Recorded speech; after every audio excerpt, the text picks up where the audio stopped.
All right, here we are with our text, and we're going to answer questions 13 through 21 using this text. Read the following text and answer questions 13 through 21. Pilgrims by Lauren Steinberg. The sun was shining, but the wind was blowing so cold that we had to wear our warmest coats over our sweaters. All around us were small patches of color where the wind had forgotten to blow away the leaves. As we entered the car, I wondered what they would be like. They had a son my age and one who was 7. To them, the chill that we felt would be like a summer breeze. They were from Siberia, and they were coming here to New York. They were the last of our family to leave the former Soviet Union. My mom had been the first, and now, on Thanksgiving Day of 1999, the family would be reunited at last. Before seeing them, however, we were going to our usual Thanksgiving feast at my dad's cousin's house. I wonder what grade they'll put the boys into, Mom said. Kindergarten is okay for Lanya, but I'm not sure if they'll put Misha into the 7th grade because of his age, or somewhere else because of his abilities.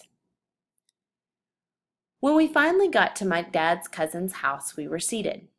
I gazed at the diverse meal in front of me.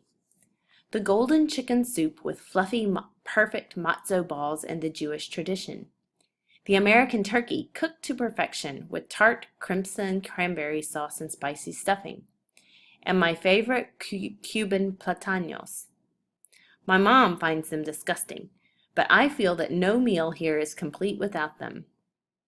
In order to make them, the ripest plantains are chosen and fried until they are amazingly sweet and seem to melt on your tongue. I sat savoring this meal with my family, wondering what sorts of Russian foods I would have later. Throughout the meal, my mom and I exchanged knowing glances, anticipating the reunion. Before the desserts were put out, we excused ourselves. We wanted to make sure that we wouldn't be late to our next destination.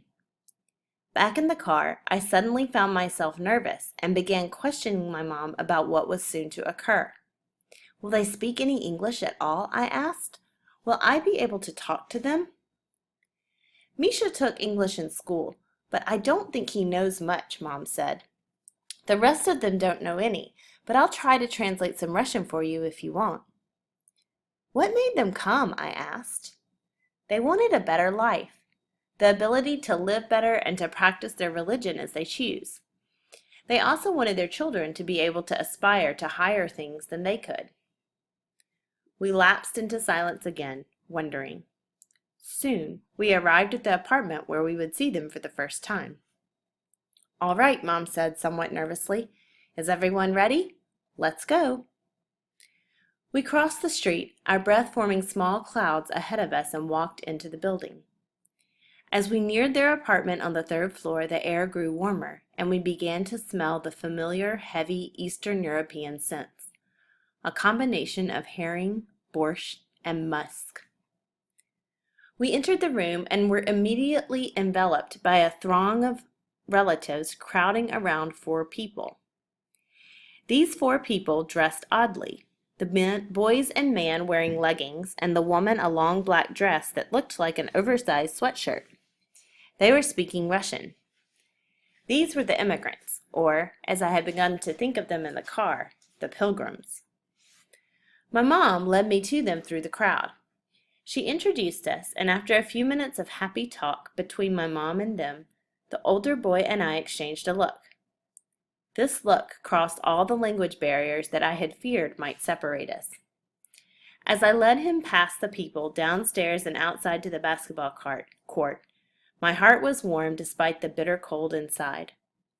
I knew that whatever happened, he and I were family, and we would become great friends despite everything. The Pilgrims had come to the New World, and I would help them to love it however I could. By Lauren Steinberg, reprinted with permission from Skipping Stones, Volume 15, Issue 5. Question 13. Place the events from Pilgrims in the order in which they occurred. The narrator sees the immigrants surrounded by family. The narrator wonders why the relatives chose to immigrate. The narrator knows a friendship has been made. The narrator eats at a diverse Thanksgiving feast. The narrator loses any fear about communicating with the immigrants.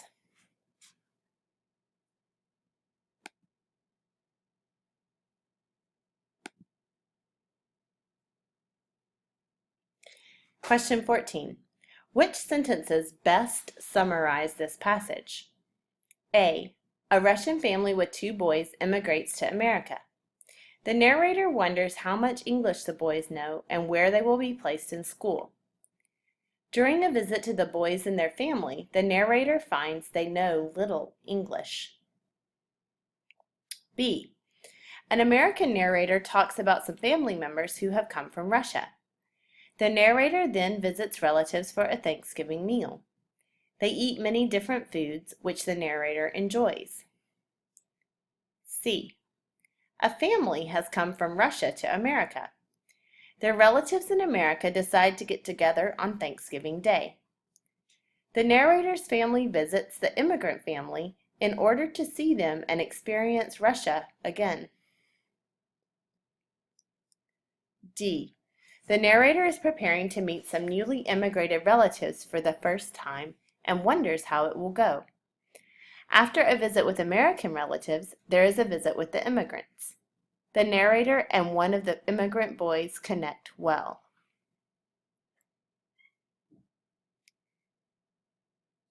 Complete question 15 in the space shown. Question 15. From this text, the reader can infer that the narrator probably was born and raised in the United States. What are 2 pieces of evidence in the text to support this inference? Type in the box. 16. Which sentence from the passage best supports the idea that the new immigrants were warmly welcomed? A.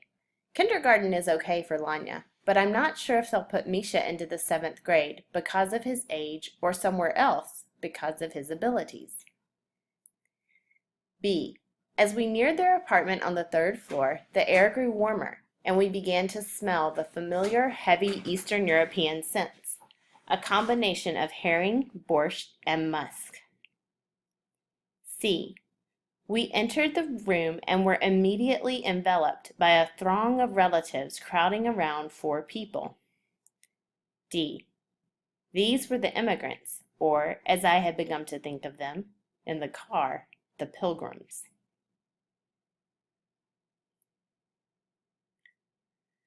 Question 17. How does the author develop the narrator's point of view in the text? A. By writing in the first person, the author allows readers to see that the narrator's experiences are similar to their own. B. By writing in the third person, the author shows how the narrator's actions affect other people. C. By writing in the first person, the author shows the narrator's inner reactions to external events. D. By writing in the third person, the author allows readers to compare the narrator's views to those of the relatives. Question 18. Read this sentence from paragraph 10. As we neared their apartment on the 3rd floor, the air grew warmer, and we began to smell the familiar, heavy Eastern European scents, a combination of herring, borscht, and musk. This sentence most contributes to the development of the text by creating A. A feeling of closeness and comfort. B. A contrast between what was promised and what happens. C. A mood of uneasiness. D. A sense of confusion. Question 19. How is the Thanksgiving meal important to the overall meaning of the passage? A. It lets the narrator share the news of the Russian family's arrival. B. It shows what kinds of foods the Russian family likes to eat. C. It suggests many cultural influences are found in this country. D. It tells the reader the best way of preparing plantains.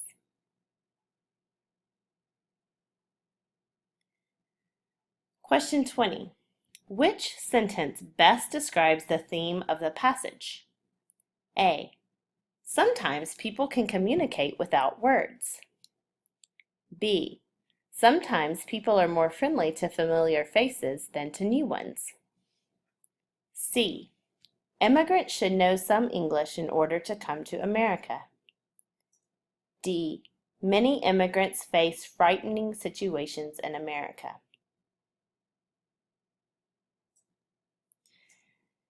Complete question 21 in the space shown. Question 21. How do the narrator's thoughts and feeling about the new family change from the beginning of the text to the end? What moment marks this change? Use details from the text to explain your answer.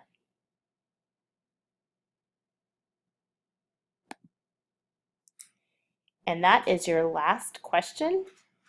Feel free to rewind this as much as you need to. And you've done a great job.